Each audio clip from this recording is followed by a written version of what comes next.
Шум экскаваторов, бульдозеры равняют грунт, строители внимательно следят за работой. В воздухе запах свежей земли и асфальта, который вскоре станет основой нового дорожного полотна. Саварбек Гатиев, проживший полвека в Сунже, давно ждал этого момента. Он с большим интересом наблюдает за процессом работы и делится своими впечатлениями. Даже сказать невозможно, в каком она состоянии была. До такой степени она была плохая. Серьезно я говорю. Даже это говорит. На ней даже ездить невозможно было. Не то, что пешком ходить. Но сейчас сделали идеально, хорошо, вот ровно, красиво.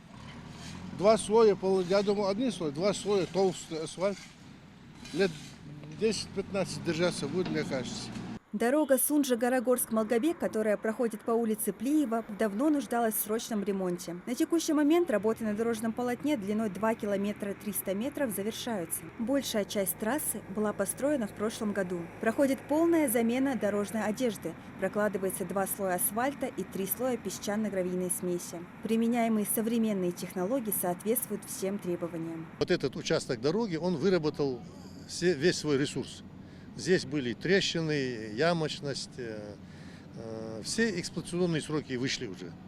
Поэтому назрела необходимость здесь проведения капитального ремонта. Мы здесь предусмотрели в 2 местах светофорный объект Т7 с подзарядкой на солнечных батареях. Этот отрезок – один из самых интенсивных по движению транспорта, так что реконструкция была жизненно необходима. Соединение 2 населенных пунктов значительно сократит время пути между ними. Вот с близлежащих населенных пунктов могут выехать с города Сунжи, выехать, не заезжая ни в Карбулак, ни в Очулки, сразу выехать в сторону Горогорска и оттуда Малгобек. Мы за счет корректировки предусмотрели проезд до поликлиники, Сунжевской поликлиники, и улицу Коммунистическая. То есть мы соединили ту сторону и эту сторону. И про инфраструктуру не забыли. Обновленная дорога будет оснащена всем необходимым для комфортной и безопасной езды. Ахмед Азиев подробно рассказывает о планируемых изменениях. Уже скоро жители региона смогут в полной мере оценить новое оформление дорожной сети. Хочу особо подчеркнуть, из-за того, что нам позволила местность, по всей протяженности дороги выполнены работы по устройству тротуара. Здесь после завершения работ дорога будет соответствовать 4-й технической категории.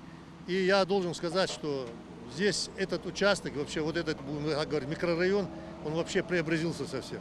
Работы идут строго по графику. На этом участке строительство будет закончено буквально через пару дней. Обновится не только сама дорожная артерия, благоустроит и прилегающую территорию, так что жители могут быть довольны. Луиза Арапиева, Билал Ахильков, Магаз 24.